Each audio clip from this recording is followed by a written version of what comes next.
SV6 news కు స్వాగతం. ముందుగా హెడ్లైన్స్. మహేశ్వరం నియోజకవర్గంలో కాంగ్రెస్ కు జలక్. బీజేపీలో చేరిన మీర్పేట 8 మంది కార్పొరేటర్లు సీఎం రేవంత్ రెడ్డి సభకు ముందు హస్తానికి బీటలు. కొండకు మద్దతుగా కాషాయం కండువాలు కప్పుకున్న మాజీ మంత్రి సబితమ్మ అనుచర గణం. మహేశ్వరం నియోజకవర్గంలో కాంగ్రెస్ బీఆర్ఎస్ కోటకు బీటలు వారాయి.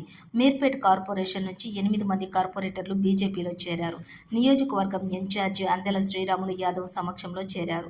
మీర్పేట అధ్యక్షులు పెండ్యాల నరసింహ, మహిళా మోర్చా అధ్యక్షురాలు లీలా రవినాయక్ ఆధ్వర్యంలో చేవెళ్ల పార్లమెంట్ ఎంపీ అభ్యర్థి కొండ విశ్వేశ్వరరెడ్డి నివాసంలో కాషాయం కండువాలు కప్పుకున్నారు.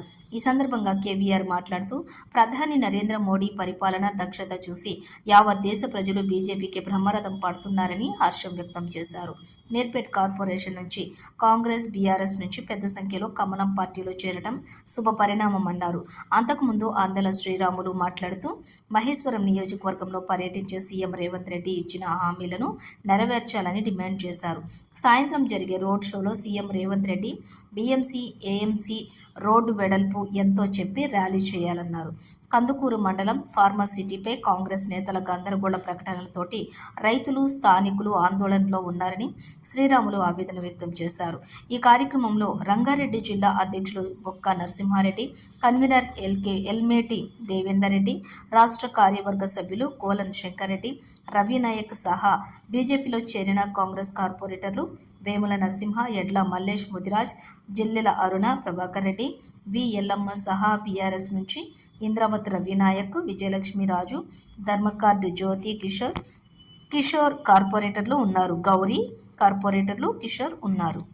ఈరోజు రేవంత్ రెడ్డి గారు సీఎం గారు వస్తారు. రేవంత్ రెడ్డి గారు మేము అడుగుతున్నాం, గతంలో జైపాల్ రెడ్డి మీ మామగారు, అదేవిధంగా గతంలో సబితా ఇంద్రాని ఇద్దరు మినిస్టర్లు ఉన్నప్పుడు ఆ రోడ్ నెంబర్ 26 అది 150 ఫీట్లు అని చెప్పి ఇప్పటి వరకు దాన్ని పట్టించుకున్న పాపాలు ఇవ్వలేదు. గతంలో ఉన్న కాంగ్రెస్ పార్టీ కానీ మొన్న పోయిన బీఆర్ఎస్ పార్టీ కానీ ఈ రెండింటిని పట్టించుకోలేదు. మీరు అక్కడ వస్తారు కాబట్టి దాని మీద ఏమైనా హామీ ఇవ్వగలుగుతారా అని అడుగుతున్నాం. ఎందుకంటే మీ మీద నమ్మకం లేకనే ఇలా కార్పొరేటర్ అంతా వచ్చి భారతీయ జనతా పార్టీ మీద చేరుతారు. మీరు ఇంకో విధంగా మొన్న సీఎం అయినాక కూడా ఫార్మాసిటీ మీద ఒకరోజు ఫార్మాసిటీ ఉందంటారు, ఒకరోజు ఫార్మాసిటీ లేదంటారు. అసలు ఫార్మాసిటీ ఉందా లేదా? ఈ మహేశ్వరం ప్రజలతోటి చెలగట్టడం మంచి పద్ధతి కాదు.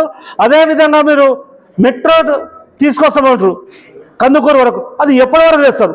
తెచ్చేది ఉందా లేదా? రైతులను మోసం చేసారు, మహిళలను మోసం చేసారు. నిజంగా కూడా అవ్వల తాతలకు పింఛన్ ఇస్తా అని చెప్పి ఇప్పటివరకు పింఛనేయలేరు. మిమ్మల్ని ప్రజలు నమ్ముతలేరు కాబట్టి ఇవాళ భారతీయ జనతా పార్టీకి ఇవాళ కార్పొరేటర్ రావడం సంతోషకర విషయం. మీరందరూ రావడం, నరేంద్ర మోడీ గారి ఆధ్వర్యంలో అందరూ కష్టపడి పనిచేసుకున్నాం. మీ అందరికీ వెళ్ళ భారతీయ జనతా పార్టీ అండగా ఉంటుంది. మీ అందరు వచ్చినందుకు అందరికి పేరు నమస్కరిస్తున్నాం.